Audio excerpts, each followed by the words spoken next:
let's move on to strategy number 4, which is exit and succession planning.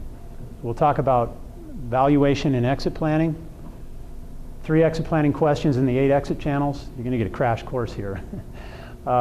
Financial trends and how they affect business values you could expect in a purchase and sale. And I'll give you a few exit planning tips. And we saw this before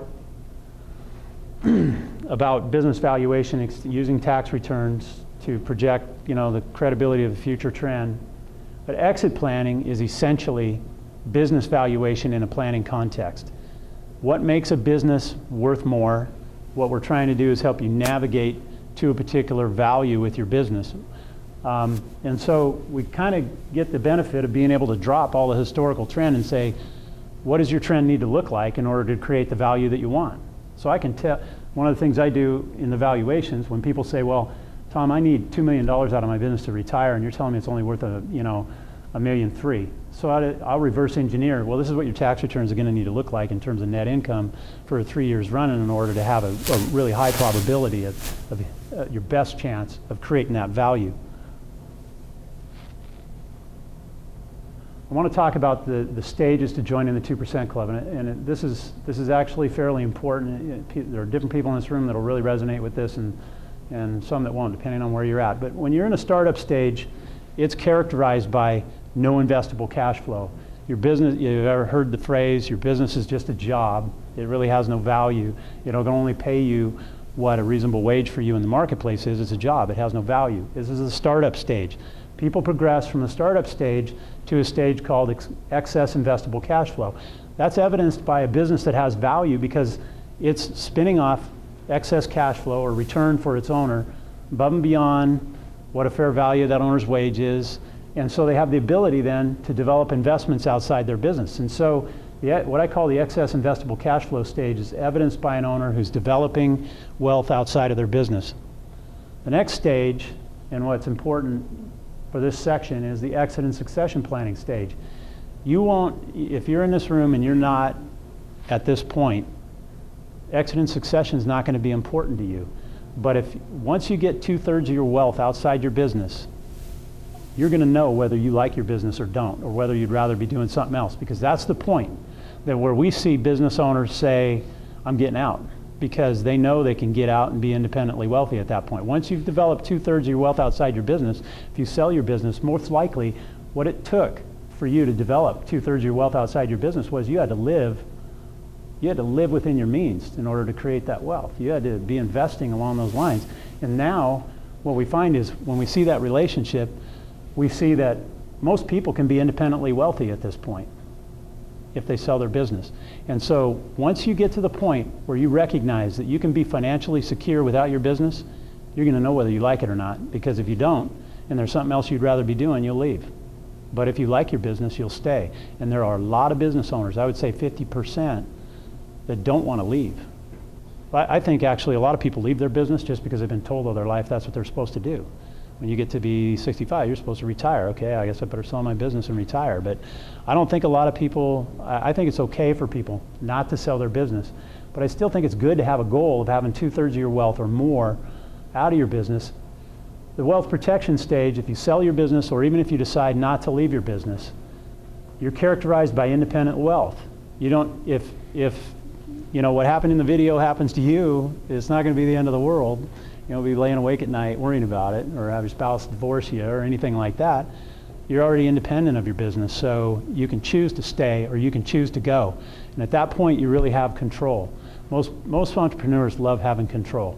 The only way to really control your exit is to be independently wealthy of your business. So it's characterized by independent wealth, maybe a business interest, so maybe you've kept it, a large portfolio of invested assets, and possibly a benefit stream from investment real estate, which I normally recommend if you have investment real estate to hold on to it. The 3 key exit planning questions that you have to answer before you can go down the path of starting an exit is, who do you want to sell to, how much do you want to sell for, or how much money do you need, rather than how much you want to sell for, because they're 2 different things. The net proceeds is way different than the sale price. And when do you want to sell? There are 8 exit options. People think, there's got to be just tons and tons of ways to leave your business, right? There are really only 8 of them. Liquidation, sell to an insider, sell to a third party, transfer to a family member, do an employee stock option program or a management buyout. And we're getting into middle market here. Those top 4 are Main Street exit channels. That's the only 4 for our 92% of businesses.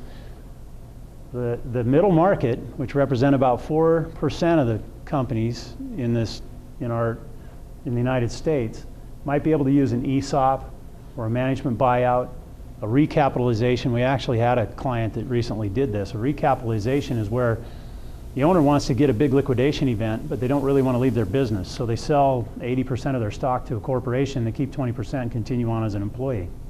That's a recapitalization. And actually, the first one I've seen in my career in our client base was just, I think they were in the 3 to 5 million range, so they were kind of in the middle market and Main Street. But a private equity group, which essentially is in the business of flipping businesses. So they want to buy a company that has a management team. They want to buy it for 3 to 5 times earnings, and they want to grow, they want to build something big that they can take into a 6 to 10 or a 10 plus multiple environment and sell it. And the only people I've ever seen get rich in the stock market, I think of the stock market as a tool for preserving your wealth more so than making you wealthy, other than people who take their companies public. If you've got the ability to do that, Maria Cantwell did that, right? And Google founders, and who's that recent guy, the social network guy? If it doesn't happen very often, not very good odds, not available to most Main Street businesses, you're not going to go public. But that's one way to get wealthy in the stock market. I think stock market tends to just kind of preserve your wealth and build it a little bit over time. I don't want to go, from this point forward, exit planning gets kind of like that, kind of like this. There's so many variations. If you want to transfer to a family member, the strategies are exactly the opposite, because usually when you want to transfer to a family member, you're looking to minimize value instead of maximize value. So everything you would do to create more value, you would do the opposite, create less value, so that you could have a valuation that shows a low value. So the strategies depend upon the objective. I really quit writing. I used to write very detailed written exit plans at the beginning, but then I'd get through and give it to the owner, and then the next month they'd come in and, last month I wanted to sell my business and move to Arizona, and now I see this other business I want to acquire. So, every month the exit plan seemed to kind of change. So I think of it more as just kind of, stay informed about exit and succession planning, understand what things affect the value, and as you go along from day to day, you make good decisions that will eventually get you there. Like I mentioned, as far as exit options for your business, middle market companies, a sale to third party, this is the most, that's where you get the most value out of a middle market company, is a sale to third party in one of those types of sales. But on Main Street, what's surprising is you get the 5 multiple on a sale to insiders, and you get more like a 3 multiple on a sale to third parties. And so it kind of I keep, there's tons. If you want to go out and read about exit planning, there's some books out there.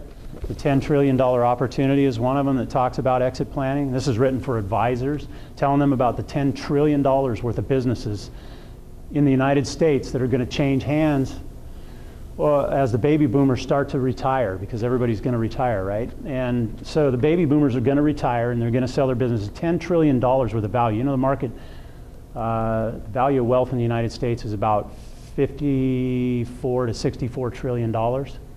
So what, 1/6 of the wealth of the nation is going to transfer or be sold? And so there's all these opportunities to help these business owners exit their business and get their value. Well, if you look closely at the title on this, it says, Designing Successful Exit Strategies for Middle Market Business Owners. So this book applies to 4% of the businesses okay? Everybody's reading it, and everybody's thinking that these strategies are for them. They tell you that this is where all the money's at.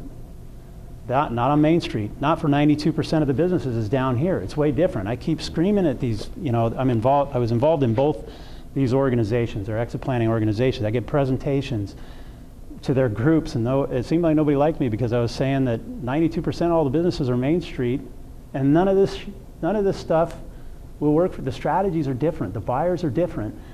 These things don't work. Why are you teaching, you know, everybody, all the advisors out there just like me, why are you teaching them middle market strategies and not explaining the difference? Well, it just hurt their membership. Be careful what you read about exit planning is my point. Understand where your business fits on the spectrum and scrutinize those strategies. Most likely on Main Street, if you have 3 to 5 things that you focus on for 3 to 5 years, you're going to knock it. You're going to knock 90% of it out of the market with 10% of the work.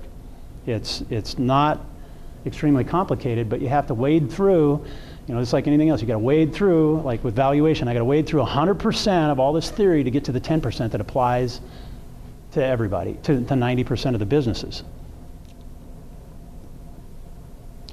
So back to the PE thing, why do middle market companies get a higher multiple than Main Street? You can read this book, you'll learn a lot of things. One of the reasons is the sale process. If you're a Main Street business, you're going to use a broker, and if you're a middle market company, you'll use an investment banker, and I'm going to explain to you the differences. A broker is usually good with smaller companies. He generally has a network of local buyers and entrepreneurs that might want to buy your business. The seller pays the commission. It's another reason why third-party sale on Main Street doesn't net you as much, because you get to pay for the sale price. Uses a negotiated sale process. Basically, I'll explain that a little bit more here. Advertises to a broad, untargeted audience, web pages, newspaper, etc., websites, businesses for sale. Deals with buyers on a first-come, first-served basis, like when you sell a house. Somebody comes along and they make an offer on it. You and your agent, you entertain that offer until it either goes through or it doesn't. And that's how that's a negotiated sale process. In this process, with this approach, the seller has less control over the timing, the price, the terms.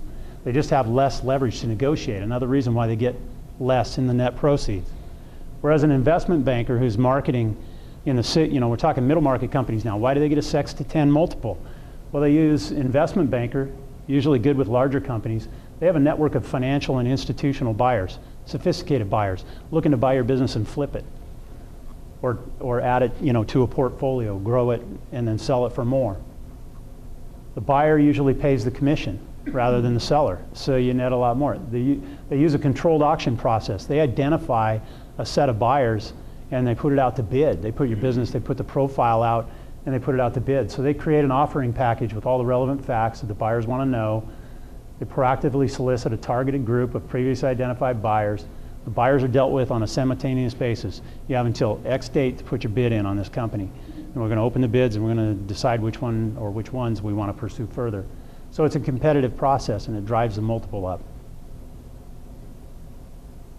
Again, you know, it's a little bit about just understanding Main Street versus middle market. Where are you at? What are the strategies that work? You're not going to use an investment banker on Main Street.